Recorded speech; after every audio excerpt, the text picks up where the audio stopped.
Hello and welcome back to the Hyperthesis episode 20. We're in the 20th episode now. Alright, my name is Pheely. I'm Patrick. And I'm Liam.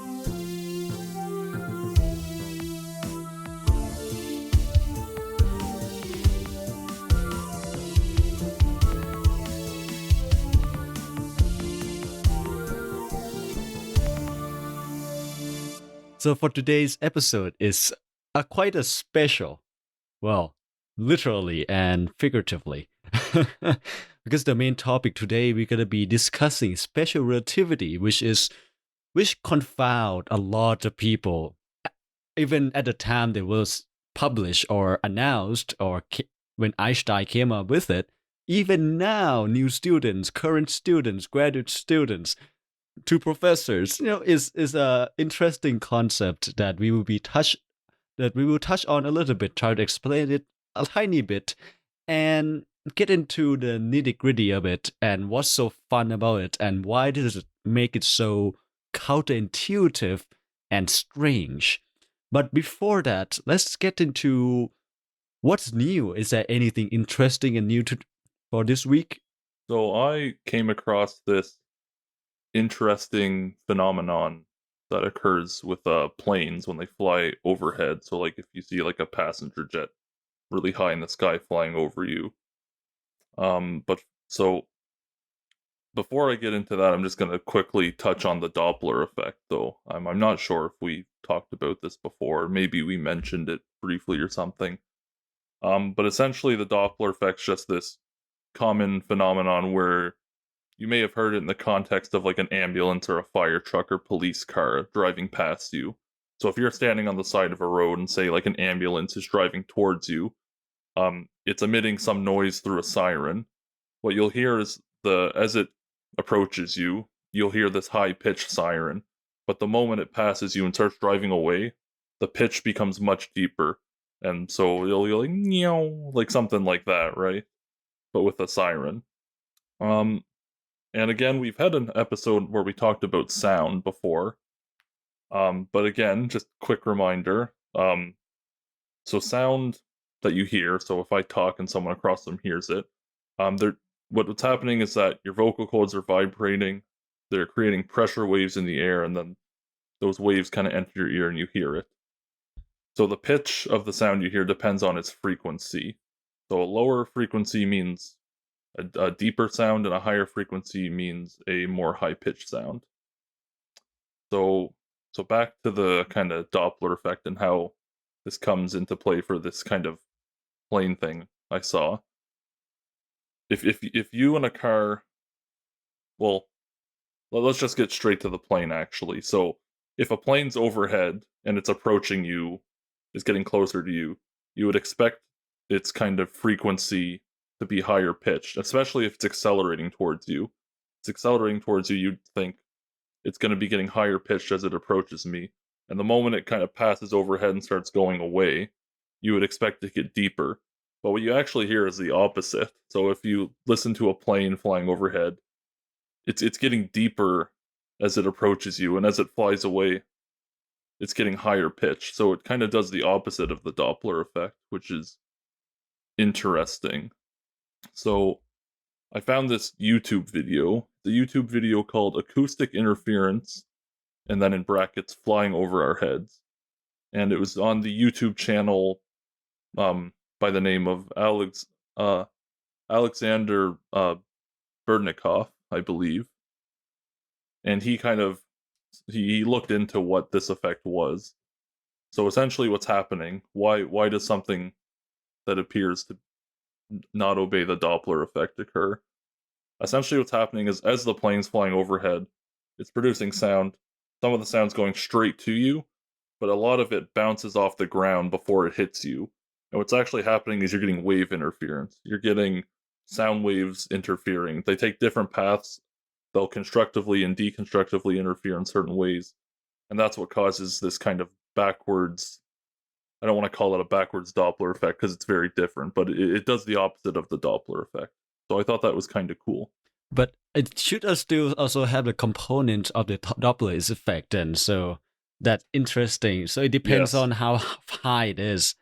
how high the plane is then. Yeah, so exactly what you just said. If the plane happens to be low to the ground, and depending on other kind of conditions, say like of the air, if the plane's low to the ground, there'll be this high frequency component that actually does what you would expect and displays the Doppler effect.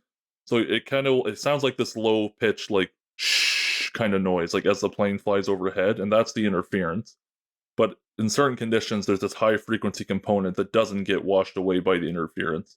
So there's two distinct sounds. You'll hear the opposite of the Doppler effect. You'll hear it being um, higher pitched as it approaches and then deeper as it goes away. But you'll also hear this very kind of background high pitched noise, which gets high pitched as it approaches and then deeper as it goes away, as you would expect through the Doppler effect. I wonder if they could have applied that in war. Be like, well, you're a foot soldier. Like, well, this sounds like, they're not that high up, so maybe they're just fighters. We are fine. And they're like, whoa, whoa, whoa, the Doppler is opposite now. They're bombers.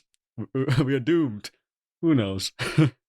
Yeah, maybe you could have, because the high pitch component, which does what you would expect and displays the Doppler effect, it's that typical like new, like it's that like kind of high pitched cartoon plane noise you hear sometimes. Um, excuse me.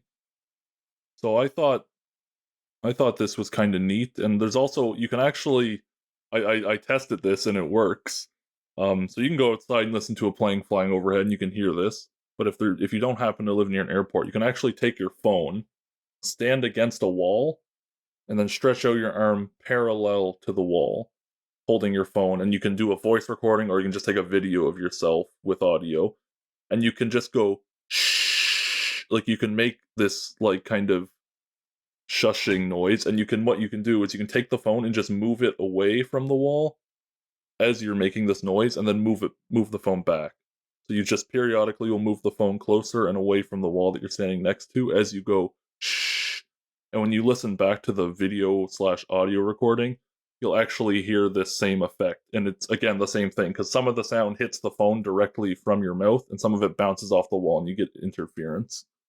So it's a neat little experiment you can do. Yeah, I haven't thought too much about Doppler's effect, but I think it's really helpful in certain situations, right? If someone is firing artillery at you or you're firing at them, you can hear like, oh, because the frequency acts like this, you know the direction of the round. So it's like, well, it's coming towards us, that's terrible. Or it's going away. By just knowing physics saved your life. Yeah, I'm sure it has a ton of applications. I've never actually looked into many of them. It probably in like radar guns, maybe it has something to do there because they fire out some radio wave with some frequency, and as the car's moving away, it'll come back and it'll have a shift or something. I mean, depends if the car's moving or not, I guess. I don't really know.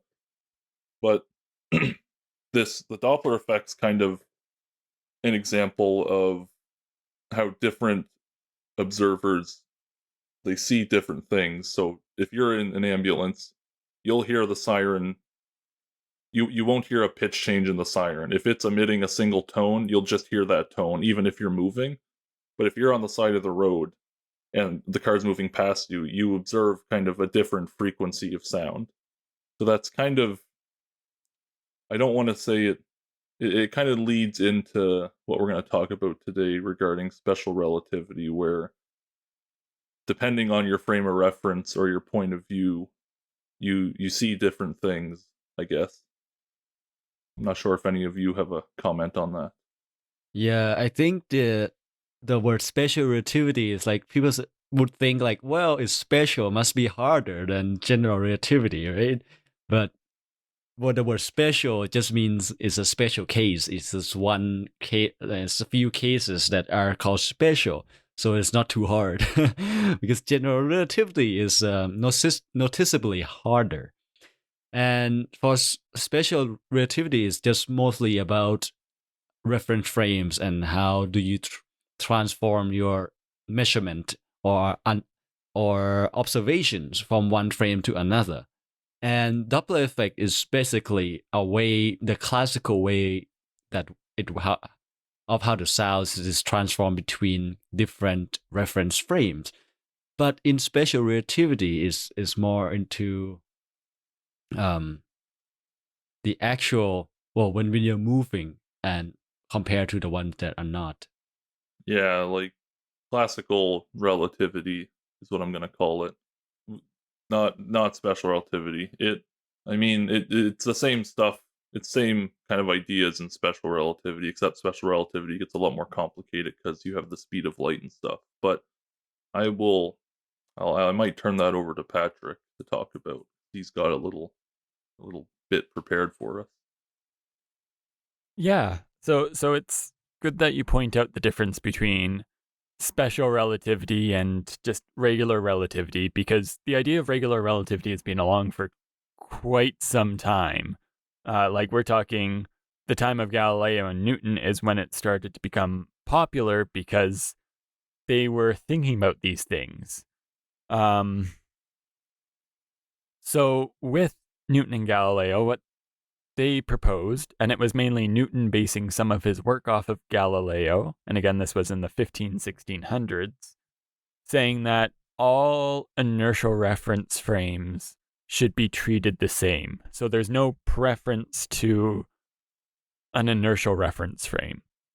Now, what we mean by inertial reference frames is that it's moving at a constant velocity. So it's not accelerating because that gets into a lot more complicated things, but you're moving at just a set velocity. That means you aren't changing direction, you're just moving in one direction straight, not changing speed at all either. With this, we can say that not moving is also an inertial reference frame, even though you are moving to others, but we'll get into that in a minute. But it's important to note that even standing still, having zero velocity, is also an inertial reference frame. So with this idea of relativity, people started to think, okay, how can this be applied to other situations? And a couple centuries later, after Galileo and Newton, there was a lot more interest in electricity and magnetism. Now, you might be asking, what does that have to do with relativity and movement at all? But we'll get into that soon. So with the idea of electricity and magnetism, first they were thought to be two very separate things. Now, this separation between them was later merged by the likes of Maxwell, as well as other people, other famous scientists. But the basis behind this electromagnetic theory had a couple different parts, including light itself, which we now know is an electromagnetic wave, and also questions about how that electromagnetic wave propagated. Now, around the 1900s, so towards the 1800s, it was still thought that light propagated through a medium. So much like sound waves travel through air or water waves travel through water, it was thought that light moved through a medium, which was known as the ether. Now, this ether completely filled the universe. So it was something that we couldn't really interact with, but that light traveled along. And this filling of the universe meant that it was everywhere. And it also meant that the motion of, say, planets orbiting a star or a star orbiting a galaxy meant that we were moving through the ether. And since light was proposed to travel through the ether, then the movement of, say, a planet through the ether means that light will travel at different speeds depending on where you are in your orbit. Well, I think the concept ether is come from the idea that everything at the time they believe that everything has to have medium for it to transfer through, right? If you think of everything you see on Earth, birds fly to air, fish in water. It kind of makes sense. Like, well, what does light travel through? Like, oh, but ether, and there's like everything has to be ether. Then there's the vacuum doesn't really make much sense back then. Yeah, like waves in the ocean travel through water and sound waves travel through air and blah blah blah. And it's like it's a pretty natural assumption to say, well, I guess light probably travels through some medium as well. So like I don't think there's anything wrong with back in the day saying that's kind of the first step we should investigate, but it turns out that's not the case, which is interesting. Yeah, but I mean, as you say, it's was just thought, okay, this is normal back in the day, and really, what we have today is kind of strange. But with the idea of the ether, James Clerk Maxwell, who you might know from the Maxwell equations, actually believed in the ether and arranged his equations to work with an ether. And so this formulation of his equations, which we'll get into in just a second, accepted the ether. So, and these are equations that we still use to this day. However, it was important to confirm the existence of the ether.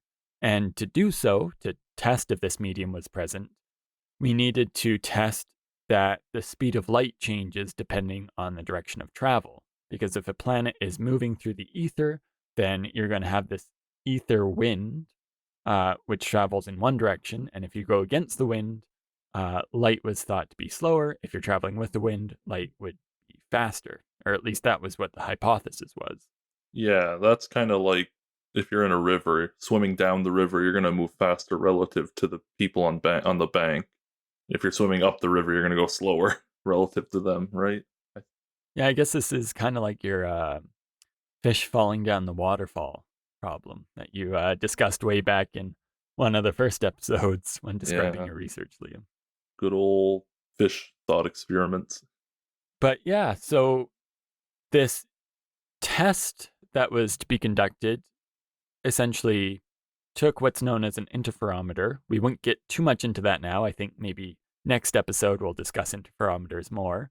But a system of mirrors and lenses that take a source of light, send it out along a path, and then bring it back. And you can check for differences in the beams of light that are sent out versus when they return. Again, we'll probably get more into interferometers in the next episode and maybe delve into how they work. But just know that they are a method that are used to determine differences either in distance or, in this case, the speed of light. And so by having a device that's able to measure essentially the speed of light at different angles, and remembering that the Earth was proposed to be traveling through the ether, so there's some sort of wind, you should be able to tell if there's a difference in the speed of light based on the way that the direction that that light is traveling.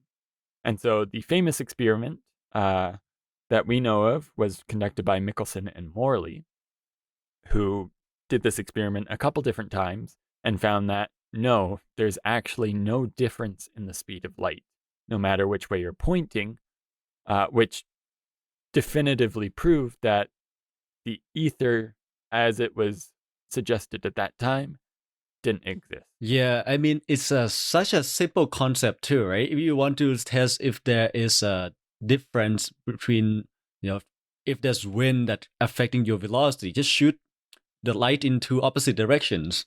And they're like, well, do they have different speed?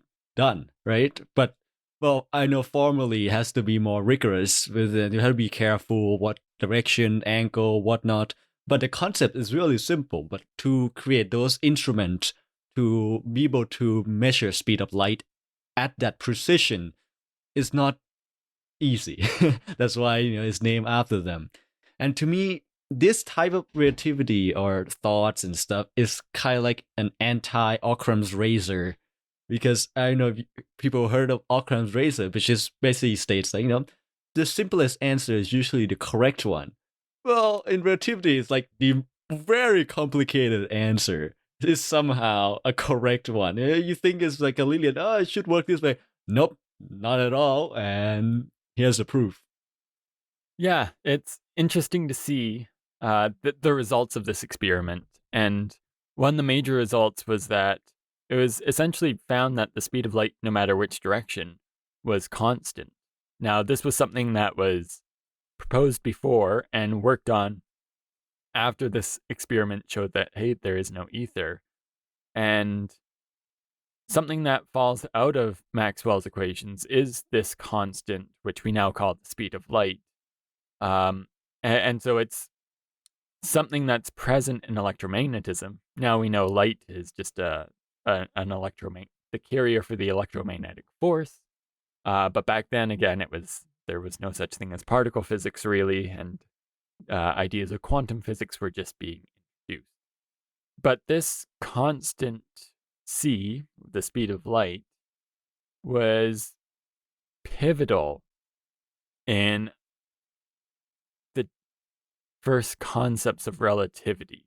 And now, based on the ideas of Galileo, relativity was expanded upon. So just add more on that too, because I really like how Einstein came up with relativity. Because Maxwell has his Maxwell equations and all the stuff with the electromagnetic wave.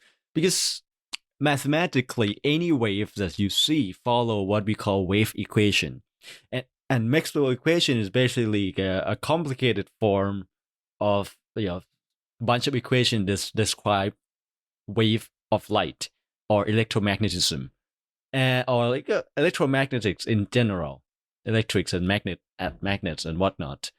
But what they found, what Einstein found, was that, well, there is this constant that's called the speed of light, whatever, right? But if you do a coordinate transformation, let's say, well, how does Maxwell equation behave when you change reference frame? So how does Maxwell equation behave when you move it? When you're on the observer that are moving. If you're running really fast, what happened to Maxwell equation? So what they it was found out mathematically that the speed of light doesn't change. So that became one of the postulate. I think is it the first or second postulate of special relativity, that, well, just because we realize from Maxwell equation the speed of light doesn't change, it kind of comes up to be one of the most pivotal, like Patrick said, thing that happened. Yeah, so those transformations between these different inertial reference frames, those were worked on both by Hendrik Lorentz, who was actually able to apply these rules of relativity to essentially move Maxwell's equations around into different inertial reference frames. And these are now known as Lorentz transformations, which are used to transform different equations from one reference frame to another. And these were later expanded upon by Poincaré, who was also a big proponent of relativity. Again, not special relativity yet, but essentially produced results similar to Einstein slightly before him.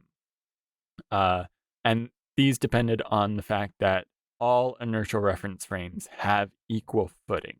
So they can all be treated as equally important. Yeah, there are these stuff. But I feel like Einstein came up with a more complete, intuitive description of things. These Poincaré and Lorentz, they are very mathematical formulation. They didn't realize it. The way to explain it to people yet. Like, well, I mean, there are these transformation it should follow. I thought I thought Lauren was doing astronomy and stuff, because or was it someone else? But because the certain stars is fast or something, so the only way that it makes sense to calculate like celestial mechanics is to apply Lorentz transformation. I thought that was the case. Maybe I was wrong. Like, let me know. The audience, let me know I'm wrong. But I thought Lorentz did this because it's the only way that the calculation would fit. It had to have the Lorentz factor in, but he didn't have the concept of like, well, that these thoughts experiment, this is how light work, or this is how things work. That's my understanding of it. Yeah, so it certainly was different than Einstein's theories and didn't have quite the same intuitive approach. So I think it's important to talk about the thought experiment that Einstein introduced that honestly simplifies relativity to almost a trigonometric thing. Instead of this complex mathematical transformation, it takes the ideas that he proposed with relativity and just breaks it down into trigonometry. And so this thought experiment involves a train with a beam of light and a detector that are right on top of each other, and a mirror at the other end of, say, a train car. So if you have a light source and a light detector, and then a mirror, let's say 1 meter apart, we'll say it's a very narrow train.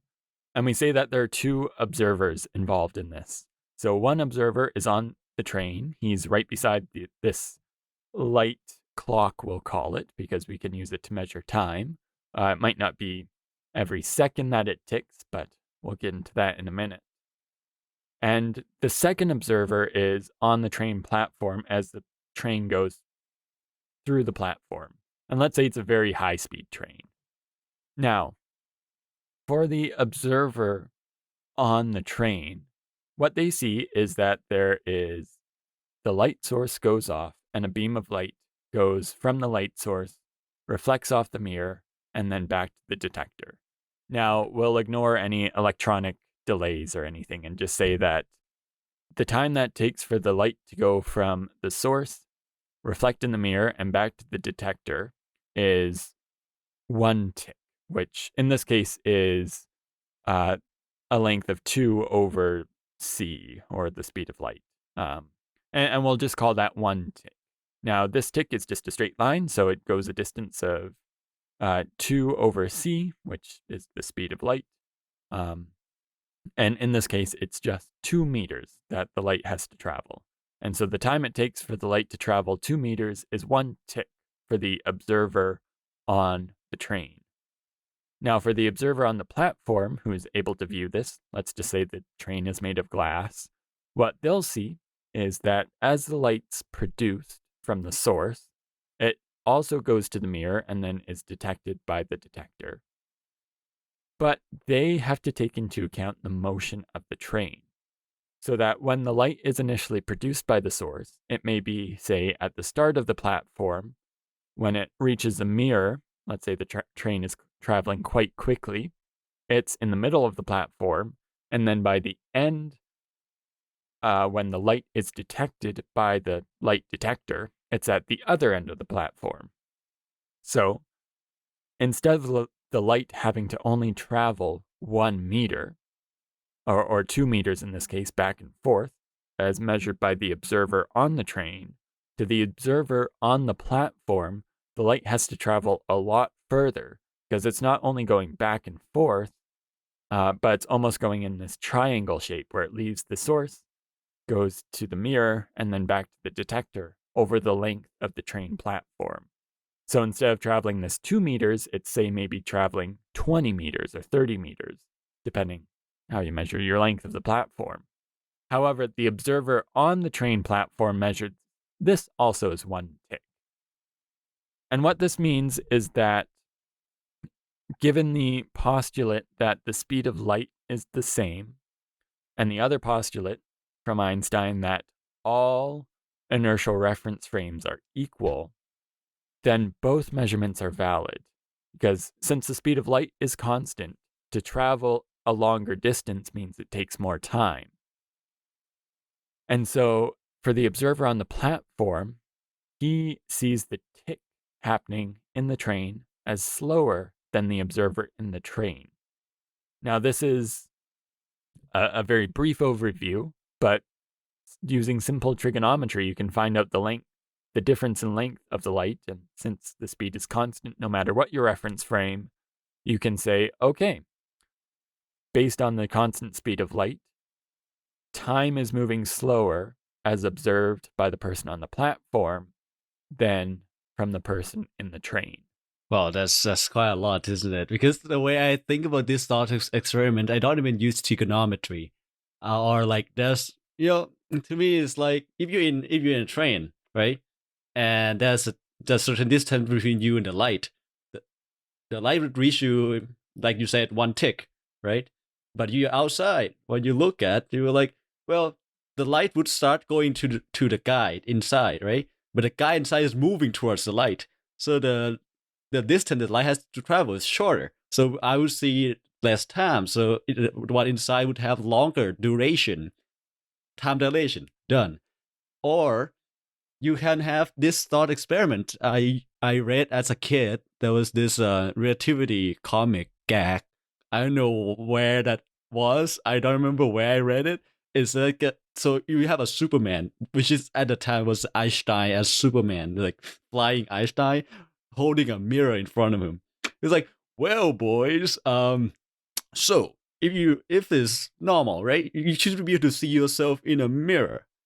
But if Galileo is right, if you travel really fast, almost fast speed of light, you won't be able to see yourself because the light can't catch up to the mirror because you're so fast.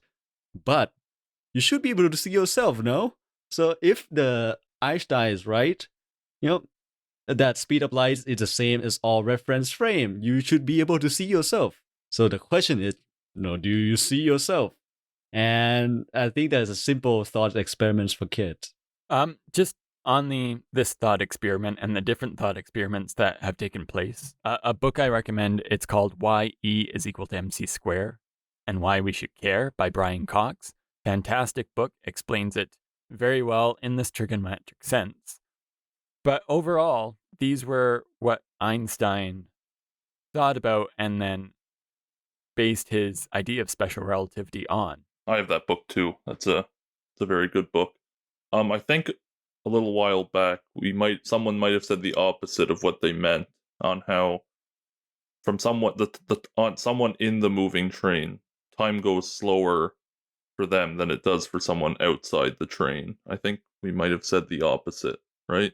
Maybe. No, it was right. But I think when you say time go slow, to me that's weird.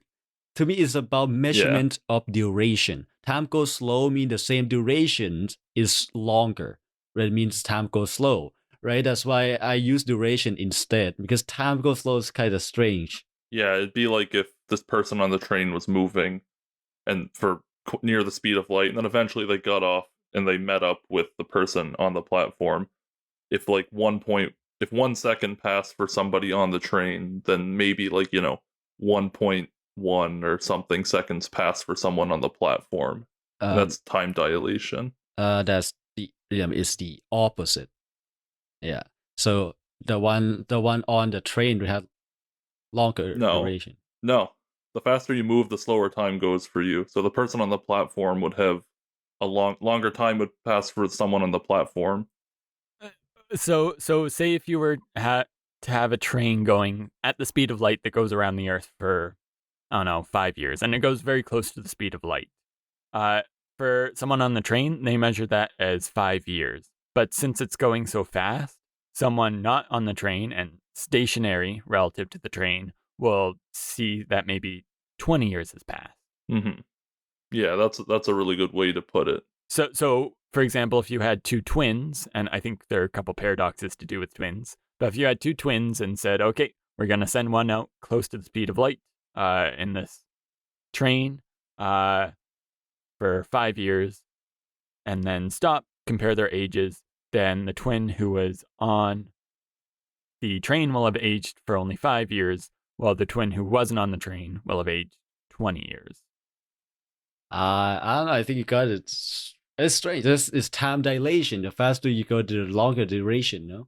You've got it backwards, I think, Pheely. But that's how it works. Is that rocket ship flies away near the speed of light and comes back. If 5 years pass for the person on the rocket ship, then more will have passed for someone coming back on the Earth. Okay, well that's we'll get to that. Okay, because if you think of the train thing, right? If you're on the train, the distance is like L, right? The light has to travel from the lantern to you. Let's say L. But you're outside, the length that the light has to travel is shorter because the observer is moving towards the light, the source of the light. So the duration is shorter. Depends which way it's going. So yes. So we have to, as you can see, this is still something that's debated by physicists and can be a point of confusion. But what Einstein proposed was the idea of time dilation and length contraction. So for a person in the moving object, they wouldn't notice any changes. However, to the observer stationary relative to this moving object, what they'll see is that the length of the object contracts while the time within the object takes longer. Um, and so with this, if you were to instead put your point of view with the moving object, where this person is now stationary and then the rest of the world is moving around them, they'll see a similar effect. And that gets into some of the paradoxes. Pheely was very good to point out, oh, turning back, well, that's something that's not necessarily accounted for. One nice example of time dilation in action is actually these particles, which are kind of like heavier electrons, called muons, and I mean, I don't really know where they come from now that I mention it, but essentially, they have some kind of lifetime. Say, like, again, I don't know what the lifetime is, but there's a very short lifetime before they decay into some other particles.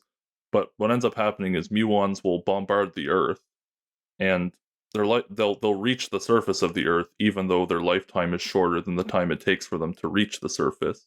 And that's actually due to relativistic effects. Because these muons are moving so fast, from their point of view, a short, like, say, like, maybe, I don't remember the time, but they're moving fast, so time goes slower from their point of view than it does for someone on Earth. For someone on Earth, we see that the muons last longer than they should, so that allows them to actually reach the Earth before they decay.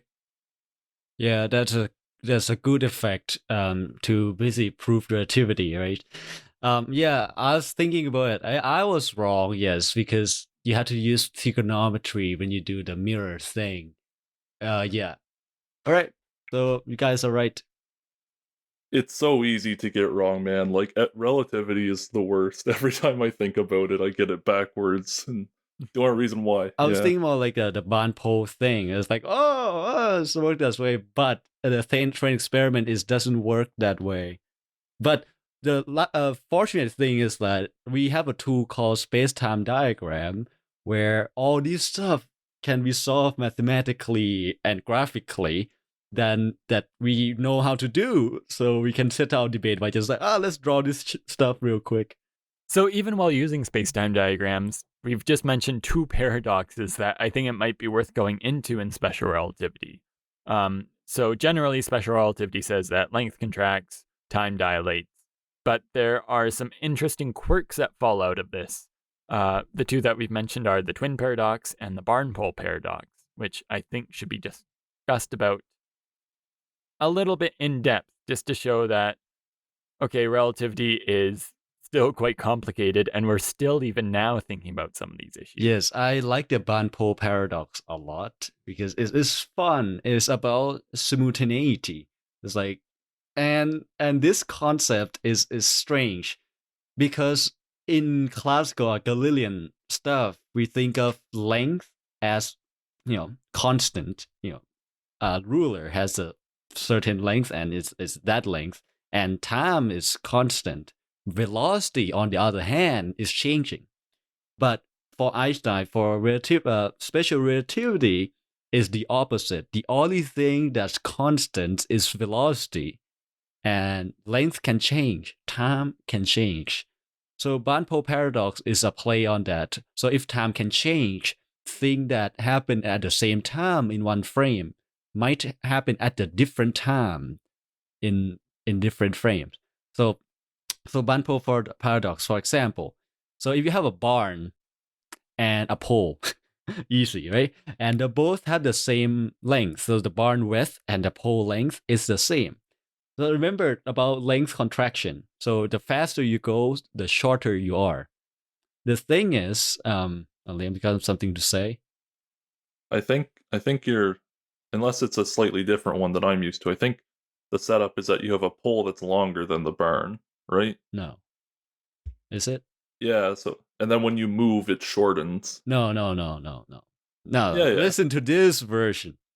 So All right, let's hear that version. if the pole is same length at the barn, it's supposed to fit in the barn. Let's say that it's supposed to fit in the barn. However, if I am the barn, well, you can use it with longer, but let's say the same length, whatever. So if I'm the barn, I see the pole coming at me, and the pole is going really fast, so its length contracts, so the pole gets shorter. And when I close the barn, it would fit in the barn, right? However, if I am the pole, I will see the barn get shorter. Then, when the barn closes, then I would not fit in the barn. So, but there's only one truth. You can't have two contradicting truths. When I close the barn, it's either fit or not fit. It can be fit and not fit at the same time, So, which one is the truth, right? So the way people solve this is actually it's about simultaneity. So for the barn, when I close two doors, because I'm the barn, I close it at the same time. However, if I'm the pole, though, I don't see the two doors close at the same time because it's a take different duration from light from the front of the barn and the back of the barn to reach me, which is the pole. So instead of seeing the two doors close at the same time, I see one door close before the other, which gives me enough time to fit into the barn, even though the same, even though length contractions say I'm not supposed to fit. Yeah, so that is one way to think of it. The other way is slightly different, but it doesn't matter. That way works. Well, it's I the think same it's thing. important. Yeah, it's the same thing, just different observers and whatnot. But Mhm. yeah, I think it's important that the door reopens, I guess, so that from the pole's point of view, the barn has shrunk and you're approaching it, and you run in, and the leading end of the pole is inside the barn, and the faraway door closes, I think, right? But then it reopens as you run through it, and then the back door closes once the back end of the pole gets in. Or you just smash through the first door that closed, but in either way, yeah, the times are different from the pole's point of view. So this is a very interesting paradox that can once again be tested using particle physics and particle accelerators, because we can get to relativistic speeds and then measure their lengths based on different types of detectors. So this is something that's actually testable, and we do have a solution for it now. The other paradox that's very popular in special relativity is the twin paradox. And that says that when, say, you have two people named Alice and Bob, Al stays on Earth and Bob is put into a spaceship and goes to the nearest star system, Proxima Centauri, and travels very close to the speed of light in that spaceship. Bob then returns to Earth, and they find that there is some sort of age difference. But this is where the paradox happens, because for Alice, Bob went away and came back. But all things being equal, from Bob's perspective, who was in the spaceship, Alice went away and then came back to where the spaceship was. So the entire Earth moved and then came back to where Bob was. Again, all reference frames being equal.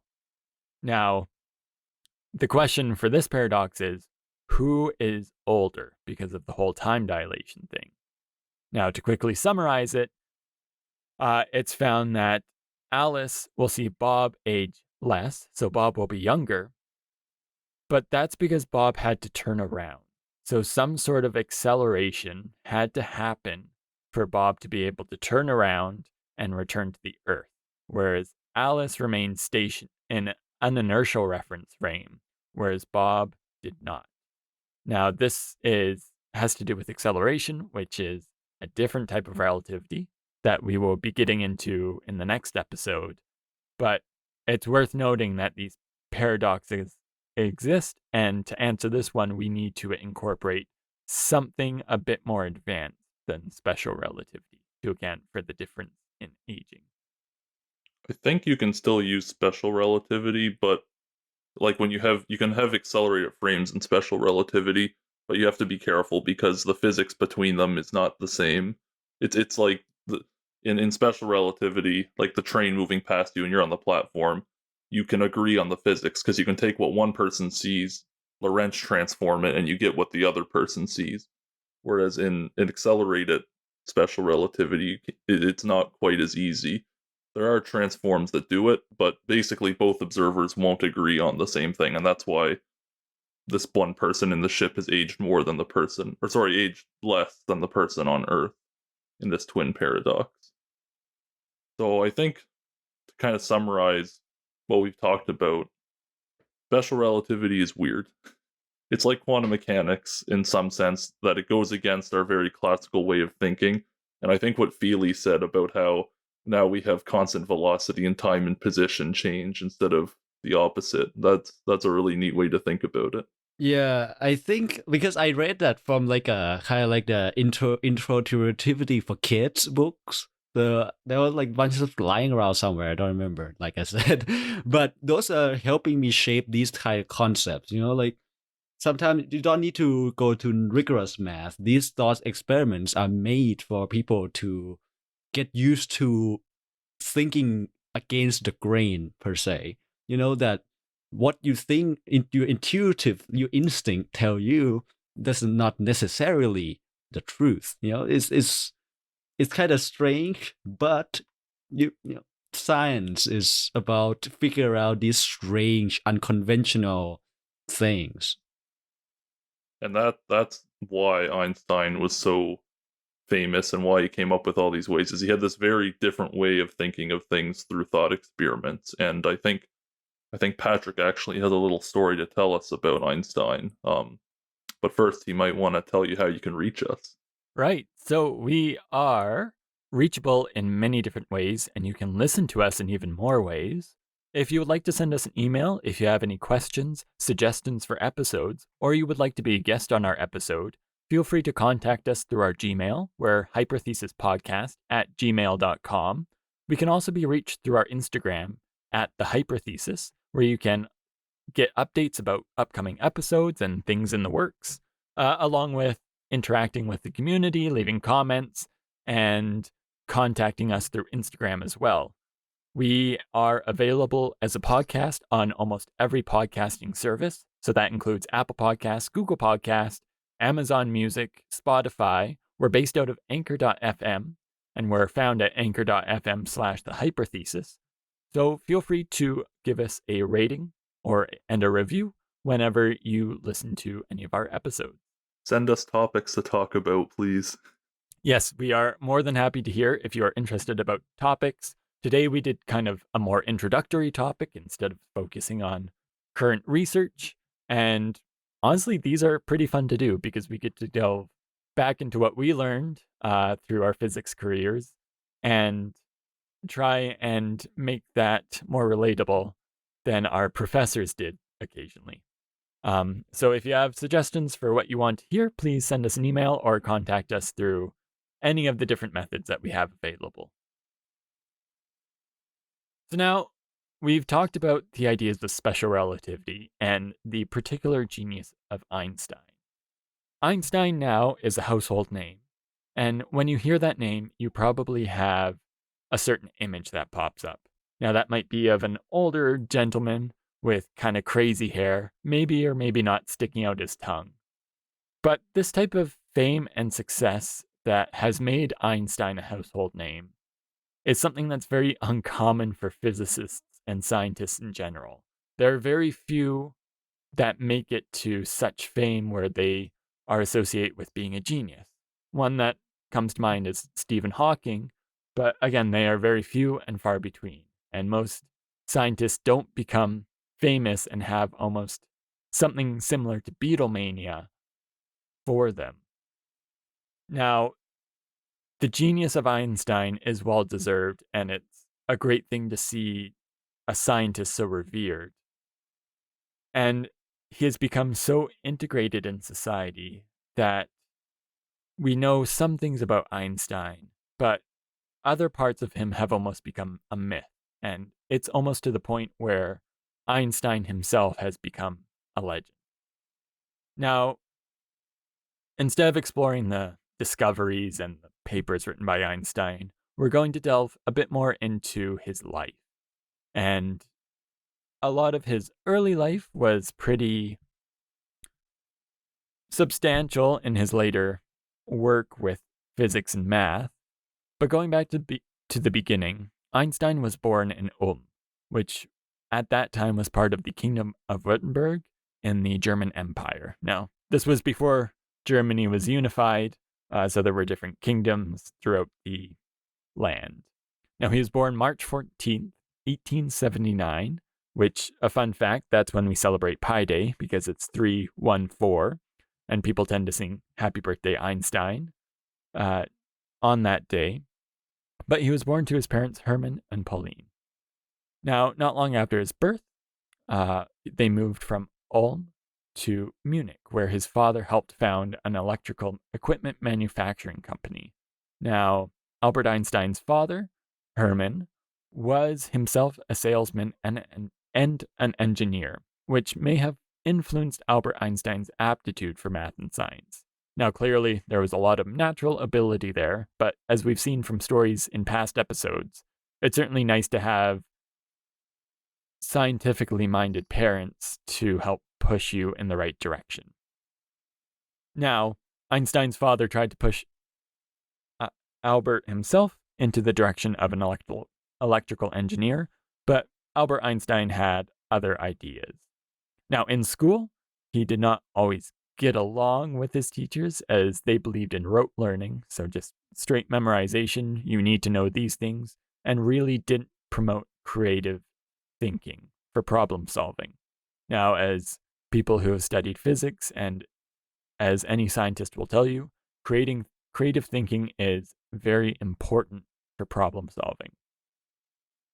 Now, Albert Einstein and his family living in Munich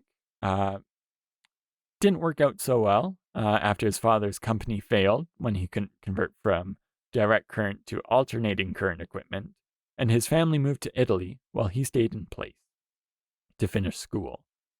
Now, in school, there are a lot of misconceptions on Einstein's performance. And a lot of those misconceptions say that he was not very good at math and physics when he was in school. Now, this is definitely a misconception, and it's based off of changes in the grading system in Germany at the time, where they switched the scaling, and so Einstein scored very well, but later on that same score was seen as very poor just because of the switching grading schemes. Now, once he finished school, he joined his family in Pavia, Italy, and in school he was quite advanced. So by the age of 12, he taught himself over one summer algebra and Euclidean geometry, and by the age of 14, he was very well versed in calculus. So a lot of this is self-taught, but he also had a tutor who went on to later say that by the age of 14 or 15, Einstein had far exceeded what he could teach him. Now, this love and this genius in math and physics then went on to secondary schooling, which he completed in Switzerland after being denied entry into a polytechnic school in Zurich. So essentially they said, okay, you did great in math and physics, but not in everything else, so you have to go finish secondary school before essentially going to university. Now, he did score high on math and physics within his secondary exams and did pretty good for the other subjects as well. It's noted that during his secondary schooling, which is essentially equivalent to high school, he met a lady there, or a peer there, who was a bit older than him, named Marie, who we'll get into a bit later. But needless to say, Einstein was madly in love with this person. Now, also during his time in Switzerland, during his secondary schooling, he renounced his German citizenship to avoid mandatory military service. And at the age of 17, after graduating from his post-secondary schooling, he was accepted into the Polytechnic School of Zurich. Now, his time in Switzerland We wouldn't get too much into his schooling in math and physics during his time in Zurich, but he was in the same program as someone named Mileva Meric. Now, Mileva was in the same program, and they studied together and spent a lot of time together and eventually formed a romantic bond between one another. Now, given that they were in the same program and they studied together, eventually graduating in shortly before Einstein published his well-known paper of special relativity in 1905, it's theorized that Meric was actually partially responsible, or at least helped Einstein figure out his ideas of special relativity. Now, the romance, along with providing groundbreaking research, also led to a child who was lost to history. So it was a baby girl who is assumed now to be adopted by someone else and then died shortly after from scarlet fever. Now, this was before Meric and Einstein were married, and they did eventually get married in 1903. They had 2 sons named Hans and Edward, but things didn't quite work out between Meric and Einstein. In particular, Einstein fell in love with his cousin named Elsa when they moved to Berlin. And Einstein actually moved to Berlin possibly to be closer to his first cousin, Elsa. Now, Meric at the time discovered this and moved back to Zurich with their sons. And in 1919, Meric and Einstein divorced. Now, it's funny because part of the settlement in their divorce agreement said that any winnings that Einstein might have from future Nobel Prizes would be paid to Meric. So even if he won the Nobel Prize, he wouldn't be able to keep the prize money. So Einstein was also interested in other people aside from his first cousin Elsa and Meric.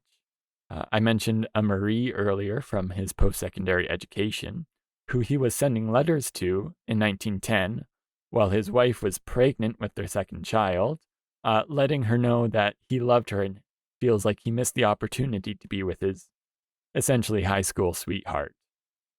Now, this was also the time when he was getting involved with Elsa, so he had quite a number of women on the go. Now, after divorcing his wife in 1919, the same year he married Elsa and stayed married to her until she died of kidney and heart problems in 1936. Now, in 1933, the Einsteins had moved to America after some sketchy things came into play, most of which I'm sure you know about. Earlier in his life, so in the 1920s, Einstein had traveled abroad to various countries, including North America, where he arrived in New York City and toured the different universities there. He also traveled to various South American countries and eventually did emigrate to the US in 1933. Now, during his time in the US and prior to then, he had correspondence with at least 6 other women while still married to Elsa.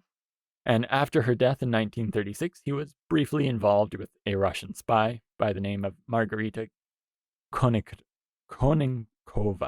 Apologies if I pronounced that wrong. Now, in 1933, when the Einsteins moved to America, they claimed refugee status, but eventually gained citizenship. Einstein mainly gaining citizenship after fleeing Germany once the Nazi Party came into power. Now, Einstein had several residencies at different institutions there and worked on different projects, including the Manhattan Project during World War II, which was a development of the atomic bomb in the United States.